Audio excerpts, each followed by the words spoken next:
नमस्कार मंडळी. ओळख करून देतो. माझ्या वैभवशाली संस्कृतीची पताका अभिमानानं उंचावणारा मी महाराष्ट्र बोलतोय. आज मी आलोय साऱ्या जगाची भूक भागवणाऱ्या, मातीशी नातं जपणाऱ्या माझ्या बळीराजाच्या घरी. हे पहा, चैत्र शुद्ध प्रतिपदा, गुढीपाडव्याची मंगल पहाट उजाडली आहे. बहरलेल्या शेतात माझ्या बळीराजाचं सुंदर कौलारू घर दिसत आहे.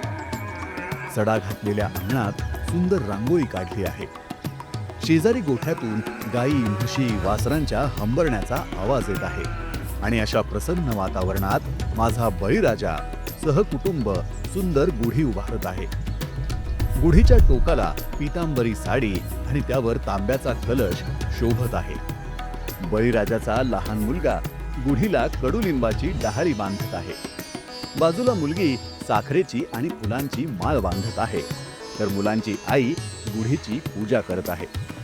गुढीला पुरणपोळीचा नैवेद्य दाखवून झाल्यावर सर्वजण हात जोडून मातीला बळ दे आणि आमच्या कष्टाला फळ दे अशी प्रार्थना करत आहेत.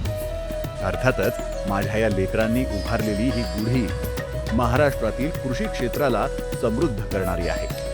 चला, आपणही मराठी नववर्षाच्या शुभारंभाचा हा सण साजरा करूया, सकारात्मक व परिवर्तनशील मार्गाने. महाराष्ट्राच्या उन्नतीची गुढी उभारूया. सर्वांना गुढीपाडवा व मराठी नववर्षाच्या मंगलमय शुभेच्छा.